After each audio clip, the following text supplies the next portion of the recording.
नमस्कार दोस्तों, हम लक्ष्मीकांत की सीरीज़ में आज हम चैप्टर नंबर 60 पे पहुंच चुके हैं, जिसमें हम national commission for protection of child rights, जिसको हम शॉर्ट में एनसीपीसीआर ये भी कहते हैं, इसके बारे में हम बात करने वाले हैं।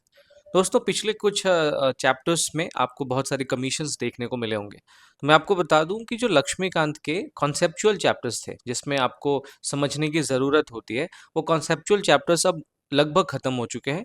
अब मेनली जो आपको चैप्टर्स बचे हैं, उसमें आपको कुछ फैक्ट्स ध्यान में रखने पड़ेंगे। जैसे बहुत सारे कमीशंस हैं, तो उन कमीशन का एस्टैब्लिशमेंट किस एक्ट से हुआ है, उस कमीशन का कंपोजिशन क्या है, उस कमीशन के पास क्या-क्या पावर्स है, तो ये सारी बातें आपको ध्यान में रखनी है। तो जो कॉन्सेप्चुअल हमारा सेक्शन था लक्ष्मीकांत का, वो खत्म हो चुका है। और अब ऐसे ही आपको कई सारे कॉन्स्टिट्यूशनल कमीशन या फिर स्टैट्यूटरी कमीशन आपको देखने को मिलते जाएंगे। तो कॉन्स्टिट्यूशनल कमीशन में हमने एनसीबीसी वगैरह को देखा था। अब हम स्टैट्यूटरी कमीशन देख रहे हैं, जिसमें हमने एनएचआरसी को देखा था, हमने फिर एसएचआरसी को देखा था, है ना? फिर हमने national commission for protection of child right अभी हम देखेंगे। तो इस तरीके से हम कई सारे अभी कमीशंस को देख रहे हैं। तो इस एनसीपीसीआर को भी समझने के लिए मैंने इसको छोटे-छोटे सब हेडिंग्स में डिवाइड किया है। हम इसका एस्टैब्लिशमेंट समझेंगे, हम इसका कंपोजिशन समझेंगे, इसके फंक्शंस को समझेंगे, इसके पास क्या-क्या पावर्स है उसको समझेंगे, ये पूरा कमीशन जो है वो किस तरीके से काम करता है इसको समझेंगे। इसके अलावा इसके जो फंक्शंस हैं, वो जो फंक्शंस हैं वो कुछ अलग-अलग एक्ट्स हैं, उस एक्ट्स के अंदर में भी ये कमीशन जो है वो फंक्शन करता है। इसके साथ-साथ एक state commission for protection of child rights भी है। जैसे national commission for protection of child right, ये सेंट्रल लेवल पे काम करेगा, ये ऑल इंडिया लेवल पे काम करेगा, राइट? और इसी तरीके से हर एक स्टेट के अंदर में आपको एक state commission for protection of child rights देखने को मिलेगा, जो कि स्टेट्स के अंदर में सेम काम करेगा जो एनसीपीसीआर करता है। इसके अलावा हम लास्ट में एक चिल्ड्रंस कोर्ट की बात करेंगे, ठीक है? तो आई एम योर दोस्त Rahul Sharma and I welcome you all to Rahul Sharma education. सबसे पहले दोस्तों हम बात करते हैं कि एनसीपीसीआर का एस्टैब्लिशमेंट किस तरीके से हुआ। सबसे पहली बात जो आपको ध्यान में रखनी है वो ये है कि ये एक स्टैट्यूटरी बॉडी है, यानी कि एक एक्ट पास करके इस बॉडी को एस्टैब्लिश किया गया है। तो वो एक्ट 2005 का था, जिसे हम कहते हैं the commission for protection of child right act, the commission for protection of child right act, ठीक है? इस एक्ट के थ्रू 2005 में ये एक्ट पारित हुआ है। इस एक्ट के थ्रू 2007 में इस एनसीपीसीआर कमीशन को एस्टैब्लिश किया गया है, ठीक है? तो एनसीपीसीआर का एस्टैब्लिशमेंट का ईयर आपको 2007 ध्यान में रखना है। एक्ट आपको ध्यान में रखना है कि 2005 का एक्ट है। अब इस एक्ट के अंदर में जो चाइल्ड राइट्स की चर्चा है, उस चाइल्ड राइट्स में आप देखेंगे उन सारे चिल्ड्रन राइट की बात है जो यूनाइटेड नेशन कन्वेंशन है 1989 का चिल्ड्रन राइट्स के ऊपर। उसमें जो भी राइट्स की बात चाइल्ड राइट्स में की गई है, वो सारे राइट्स चिल्ड्रन राइट्स में शामिल है अंडर 2005 एक्ट, ठीक है? अब ये जो 1989 का यूनाइटेड नेशन का कन्वेंशन था चिल्ड्रन राइट्स के ऊपर, इसको गवर्नमेंट ऑफ इंडिया ने रेटिफाई किया है 1992 में। इसी वजह से इस कन्वेंशन के अंदर जो भी चिल्ड्रन के राइट्स दिए गए हैं, उसको हमने डायरेक्टली 2005 के इस एक्ट में अडॉप्ट कर लिया है, ठीक है? अब ये जो कन्वेंशन है, इस कन्वेंशन में चाइल्ड को किस तरीके से डिफाइन किया गया है, आप इस बात को समझिए। दरअसल जो 1989 का यूएन का कन्वेंशन था, उसमें चाइल्ड को किसी भी 18 वर्ष से नीचे के जो बच्चे हैं, उनको उनके तौर पर डिफाइन किया गया है। यानी 18 ईयर्स से कम एज वाले जितने भी लोग हैं, वो सब चाइल्ड की कैटेगरी में आएंगे। अगर हम इस कमीशन के ऑब्जेक्टिव्स की बात करें, तो सबसे पहले तो जो भी चिल्ड्रन राइट्स हैं, उनका अगर वायलेशन का कोई मैटर है, तो उस मैटर को रिड्रेस करना यानी सॉल्व करना, और इन सारे मैटर्स को कॉग्निजेंस में लेना इस कमीशन का काम है। इसके साथ साथ हमारे देश में जो भी लॉज एंड पॉलिसीज हैं, वो सारी पॉलिसीज और लॉज चिल्ड्रन राइट्स के पर्सपेक्टिव में उसके उसके साथ उसके कंसोनेंस में हो, इस बात को इंश्योर करने का काम भी एनसीपीसीआर करता है। बिकॉज हमारे कॉन्स्टिट्यूशन ऑफ इंडिया में चाइल्ड राइट्स को काफ़ी ज़्यादा महत्व दिया गया है, काफ़ी ज़्यादा उसको सिग्निफिकेंस दिया गया है। अब ये जो कमीशन है दोस्तों एनसीपीसीआर, ये कमीशन अगर किसी मिनिस्ट्री के अंदर काम करता है, तो वो है ministry of women and child development. तो ये कुछ बातें थी जो आपको इस एनसीपीसीआर कमीशन के एस्टैब्लिशमेंट से रिलेटेड ध्यान में रखनी है। अब हम बात करेंगे इसके कंपोजिशन के बारे में, जहाँ से आपको सबसे ज़्यादा सवाल देखने को मिल सकते हैं। अगर हम इसके कंपोजिशन की बात करें दोस्तों, तो इसमें एक चेयरपर्सन होता है और इसके अलावा 6 अदर मेंबर्स होते हैं, और इन 6 मेंबर्स में से जो 2 मेंबर होंगे ना, उनका विमेन होना ज़रूरी है। ठीक बात है। उसके अलावा जो बाकी मेंबर्स हैं, जो 6 अदर मेंबर्स हैं, इनका अलग-अलग फील्ड का स्पेशलिस्ट होना ज़रूरी है। ये एजुकेशन फील्ड के स्पेशलिस्ट हो सकते हैं, ये चाइल्ड हेल्थ केयर के स्पेशलिस्ट हो सकते हैं, चाइल्ड साइकोलॉजी के स्पेशलिस्ट हो सकते हैं ना, जो जुवेनाइल जस्टिस होता है, इन सब फील्ड में इनके पास स्पेशल नॉलेज होना चाहिए, तो वो इसमें कमीशन के मेंबर बनने के लिए एलिजिबल हो जाते हैं। जितने भी मेंबर्स हैं, उन सबको सेंट्रल गवर्नमेंट अपॉइंट करती है, लेकिन यहाँ पे जब मैं जितने भी मेंबर्स कह रहा हूँ तो ये 6 अदर मेंबर है, मैं उनकी बात कर रहा हूँ, ठीक है। तो ये जो 6 अदर मेंबर्स हैं, इनका अपॉइंटमेंट सेंट्रल गवर्नमेंट करती है, ठीक है। और जो चेयरपर्सन है, उसका अपॉइंटमेंट सेंट्रल गवर्नमेंट करती तो है, लेकिन एक कमिटी के रिकमेंडेशन के बेस पे करती है, और इस कमिटी में 3 मेंबर होते हैं, ये आपको ध्यान में रखना है। तो ऑल मेंबर्स का अपॉइंटमेंट डायरेक्टली सेंट्रल गवर्नमेंट करेगी, और जो चेयरपर्सन है उसका अपॉइंटमेंट करने के लिए सेंट्रल गवर्नमेंट एक 3 मेंबर की कमिटी के रिकमेंडेशन के आधार पे अपॉइंटमेंट करती है।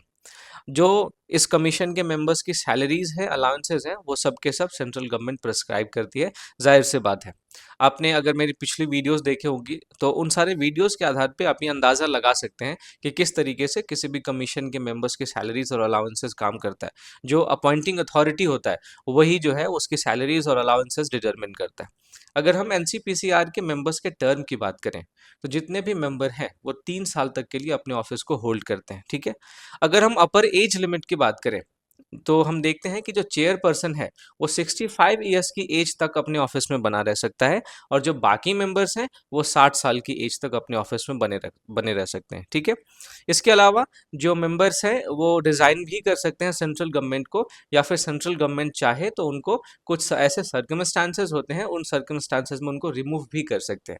अब ये जो सर्कमस्टांसेस जिनके तहत जो सेंट्रल गवर्नमेंट है वो एनसीपीसीआर के मेंबर को रिमूव कर सकती है, वो सर्कमस्टांसेस बिल्कुल उसी तरीके के हैं जो मैंने आपको लास्ट चैप्टर में बताया था कि अब जैसे वो अनडिस्चार्ज्ड इंसॉल्वेंट है, यानी कि कोर्ट ने उसको दिवालिया घोषित कर दिया है ना, या फिर वो अनसाउंड माइंड का है, तो ऐसे कुछ सर्कमस्टांसेस होते हैं जिन सर्कमस्टांसेस में सेंट्रल गवर्नमेंट चाहे तो किसी भी एनसीपीसीआर के मेंबर को रिमूव कर सकते हैं, ठीक है। अगर हम इस एनसीपीसीआर के फंक्शंस की बात करें, तो जाहिर सी बात है, इसके नाम से पता चल रहा है कि ये चाइल्ड राइट्स के प्रोटेक्शन के लिए काम करेगी। तो हम एक एक करके देखते हैं कि इसके फंक्शंस क्या है। सबसे पहले दोस्तों, ये चाइल्ड राइट्स को सेफगार्ड करता है। जैसे जितने भी हमारे देश के अंदर लॉज हैं, पॉलिसीज हैं, प्रोग्राम्स हैं, एडमिनिस्ट्रेटिव मैकेनिज्म्स हैं, वो सारे के सारे चाइल्ड राइट्स के साथ कंसोनेंस में हो, इस बात को इंश्योर करने का काम एनसीपीसीआर का है। क्योंकि हमारे कॉन्स्टिट्यूशन ने भी चिल्ड्रन राइट्स को अपने कॉन्स्टिट्यूशन मेकर्स ने भी चिल्ड्रन राइट्स को काफ़ी ज़्यादा सिग्निफिकेंस देते हुए उसे कॉन्स्टिट्यूशन में इंश्योर्ड किया है। और इसके अलावा जो यूएन कन्वेंशन है चाइल्ड राइट्स पे, उसमें भी चाइल्ड राइट्स के प्रोटेक्शन की बात की गई है। तो उन सारी चीज़ों को अपहोल्ड करने की बात ये एनसीपीसीआर करता है। इसके अलावा हमारे देश के अंदर जो भी लॉज एंड पॉलिसीज हैं चिल्ड्रन राइट्स को लेके, उसको एग्जामिन करता है, उसको रिव्यू करता है, और कौन-कौन से कदम चिल्ड्रन राइट्स के प्रोटेक्शन के लिए उठाए जा सकते हैं, उनकी भी बात करता है एनसीपीसीआर। इसके साथ-साथ आप देखेंगे एनसीपीसीआर जो है वो वायलेशन को जो जो भी चिल्ड्रन राइट्स का वायलेशन होता है, उससे रिलेटेड कंप्लेंट का इंक्वायरी करता है। साथ ही साथ इन सारे मामलों के क्या उपचार हो सकते हैं, क्या रेमेडी हो सकती है, तो उन सारे रेमेडियल मेजर्स को भी रिकमेंड करने का काम करता है। इसके अलावा आप देखेंगे कि एनसीपीसीआर जो है वो सुओ मोटो एक्शन भी ले सकता है, यानी कि अगर कोई लॉ का नॉन इम्प्लीमेंटेशन हो रहा है, चिल्ड्रन राइट्स का वायलेशन हुआ है, और अगर कोई लॉ ढंग से इम्प्लीमेंट नहीं हो रहा है, तो एनसीपीसीआर सुओ मोटो कॉग्निजेंस भी ले सकता है, ठीक है। इसके साथ साथ जो एनसीपीसीआर है, वो कुछ ऐसे मेजर्स को रिकमेंड करता है, जो मेजर्स किसी पॉलिसी का अच्छे तरीके से इम्प्लीमेंटेशन इंश्योर करता है, ताकि जो चाइल्ड वेलफेयर है और जो चाइल्ड डेवलपमेंट है, उसको अच्छे तरीके से लेके आगे बढ़ा जा सके। इसके साथ-साथ आप देखेंगे जो एनसीपीसीआर है, वो कई सारे रिसर्च को भी ऑर्गेनाइज़ करता है, स्टडीज़ को भी ऑर्गेनाइज़ करता है, और जो भी चाइल्ड राइट्स से रिलेटेड कंटेम्परेरी इश्यूज़ होते हैं, उस पे के लिए वो रिसर्च करवाने का काम करता है। इसके अलावा आप देखेंगे चिल्ड्रन के राइट्स क्या-क्या हैं, इसके बारे में अवेयरनेस फैलाने का काम भी एनसीपीसीआर करता है। कई सारे एजुकेशनल कैम्पेन्स चलाता है ना? जिसके माध्यम से लोगों को बताया जाता है कि चिल्ड्रन के राइट्स क्या हैं, अगर उनके राइट्स का वायलेशन होता है तो उनके पास क्या-क्या ऑप्शंस अवेलेबल हैं। इसके साथ-साथ आप देखेंगे जो एनसीपीसीआर है, वो जुवेनाइल कस्टोडियल होम्स का इंस्पेक्शन भी करता है टाइम-टाइम पे। जो प्रिज़न्स हैं, उन प्रिज़न्स का भी इंस्पेक्शन करता है।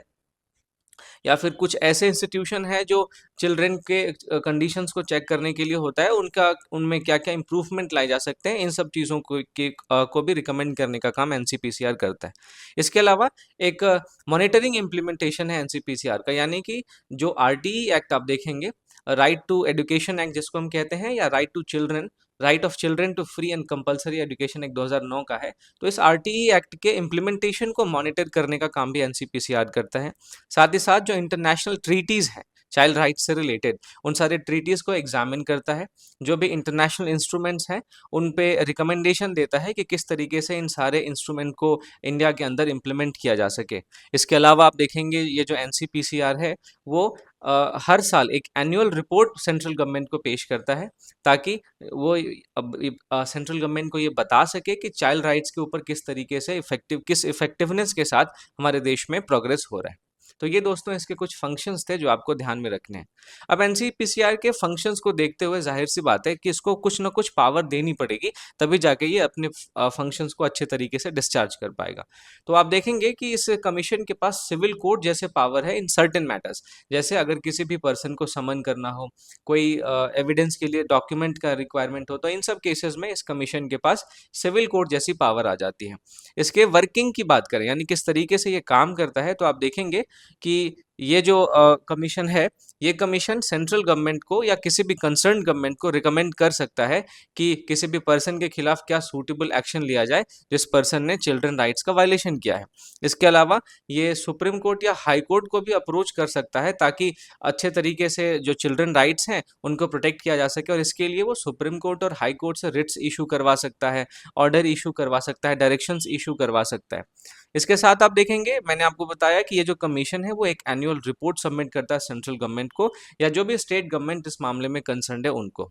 तो इस तरीके से ये कमीशन काम करता है। अब मैंने आपको बताया कि ये तो इसके फंक्शन हो गए जो कि 2005 के एक्ट में मेंशन है।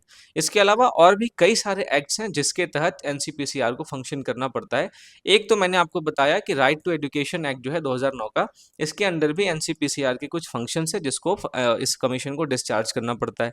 इसके साथ साथ prevention of child from sexual offences act, जिसको हम शॉर्ट में पॉक्सो एक्ट भी कहते हैं, जो 2012 का है, इसके तहत भी एनसीपीसीआर को कुछ फंक्शंस अपने डिस्चार्ज करने होते हैं। इसके साथ साथ the juvenile justice care and protection act 2015 का है, इस एक्ट में भी एनसीपीसीआर को कुछ जिम्मेदारियां दी गई है। तो इन 3 एक्ट्स के तहत भी एनसीपीसीआर जो है वो फंक्शन करता है, और उसका एक ओरिजिनल जो एक्ट है 2005 का, उसके तहत तो उसको फंक्शन करना ही पड़ता है। अब मैंने आपको ये जो एनसीपीसीआर बताया, ये बताया आपको नेशनल लेवल पे। अब इसी तरीके का एक कमीशन स्टेट लेवल पे भी होता है, जिसे हम state commission for protection of child rights कहते हैं। ये जो कमीशन है, इसका क्रिएशन भी उसी 2005 के एक्ट के अंदर में हुआ है जिसके तहत एनसीपीसीआर को बनाया गया था। ठीक है, तो पहली बात आपको ये ध्यान में रखना है कि state commission for protection of child rights जो है, ये भी 2005 के एक्ट के अंडर में बना है। अब ये जो स्टेट कमीशन है for protection of child rights, इसको स्टेट गवर्नमेंट कॉन्स्टिट्यूट करेगी, जैसा कि इसके नाम से स्पष्ट है। इसके अगर हम कंपोजिशन की बात करें तो बिल्कुल एनसीपीसीआर की तरह इसका कंपोजिशन है। इसमें एक चेयरमैन होगा, 6 अदर मेंबर्स होंगे, और इन 6 अदर मेंबर्स में से 2 का विमेन होना बहुत ज़रूरी है, जो कि मैंने आपको इसी सेशन में शुरुआत में बताया है। ठीक है, इसका जो टर्म है वो भी बिल्कुल एनसीपीसीआर की तरह 3 साल है। अगर चेयरमैन के अपर लिमिट की बात करें तो चेयरमैन का अपर एज लिमिट जो है वो 65 ईयर्स है, और जो अदर मेंबर्स हैं उनका 60 ईयर्स है अपर एज लिमिट, है ना। इसके फंक्शंस की बात करें तो ये बिल्कुल एनसीपीसीआर की तरह काम करता है, लेकिन इसका जो दायरा होता है वो थोड़ा सा लिमिटेड होता है, और ये स्टेट लेवल पे काम करता है। ठीक है, तो मैं उम्मीद करता हूँ कि state commission for protection of child rights के बारे में अगर आपको कोई कन्फ्यूजन होगा तो आप इसको प्लीज़ पीछे करके देखें, आपको समझ में आएगा। हालांकि इसमें कोई कॉन्सेप्चुअल इसमें कोई कॉन्सेप्ट नहीं है। इसमें आपको मेनली फैक्ट्स देखने को मिलेंगे जो कि इस कमीशन के फॉर्मेशन से रिलेटेड है, एस्टैब्लिशमेंट से रिलेटेड है, इसके कंपोजिशन से रिलेटेड है। ठीक है, अब लास्ट का आज का हमारा टॉपिक है चिल्ड्रंस कोर्ट। दरअसल 2005 का जो एक्ट था उसने चिल्ड्रन कोर्ट्स के क्रिएशन के लिए भी कुछ प्रोविजंस रखे थे, ताकि अगर चिल्ड्रन के अगेंस्ट में कोई भी ऑफेंस हो रहा है तो उसका स्पीडी ट्रायल हो सके। यानी अगर किसी चिल्ड्रन के साथ ज्यादती होती है तो उस चिल्ड्रन को जल्दी से जल्दी जस्टिस मिल सके, इसके लिए 2005 के एक्ट में चिल्ड्रंस कोर्ट का प्रोविजन जो है वो उसमें शामिल किया गया था। अब मैं आपको बताऊं कि स्टेट गवर्नमेंट जो है वो स्टेट गवर्नमेंट हर एक स्टेट के अंदर एटलीस्ट एक ऐसा कोर्ट होता है जिसको चिल्ड्रन कोर्ट की तरह स्पेसिफाई करती है, या फिर स्टेट गवर्नमेंट हर डिस्ट्रिक्ट में एक सेशन कोर्ट को स्पेसिफाई करेगी कि ये एक चिल्ड्रन कोर्ट है। ठीक बात है। इसके अलावा आप देखेंगे कि ये जो कोर्ट है ये केवल और केवल हाई कोर्ट के चीफ जस्टिस के कंकरेंस से ही क्रिएट किया जा सकता है। और फिर for every children court state government specifies a public prosecutor, यानी कि किसी भी स्टेट गवर्नमेंट किसी भी स्टेट के अंदर जो चिल्ड्रन कोर्ट होता है उस चिल्ड्रन कोर्ट में स्टेट गवर्नमेंट एक पब्लिक प्रोसिक्यूटर को अपॉइंट करती है, और ये पब्लिक प्रोसिक्यूटर क्या करता है, जो भी चिल्ड्रन के राइट्स के ऑफेंस वायलेशन से रिलेटेड केसेस हैं उन सारे केसेस को डील करता है। तो ये दोस्तों एनसीपीसीआर के चैप्टर में जितनी भी ज़रूरी बातें थी मैंने आपके साथ डिस्कस की। आपको इस सेशन का पीडीएफ के लिए मेरे टेलीग्राम चैनल को ज्वाइन करना पड़ेगा, जिसका लिंक आपको डिस्क्रिप्शन में मिल जाएगा। और जाने से पहले दोस्तों, अगर आपको वीडियो पसंद आई हो तो लाइक ज़रूर करें, अपने दोस्तों में से शेयर ज़रूर करें, और चैनल को अगर अभी तक आपने सब्सक्राइब नहीं किया है तो प्लीज़ सब्सक्राइब करें। आपसे बहुत ही जल्दी मैं एक अगली वीडियो में मिलूंगा, तब तक के लिए थैंक यू फॉर वॉचिंग।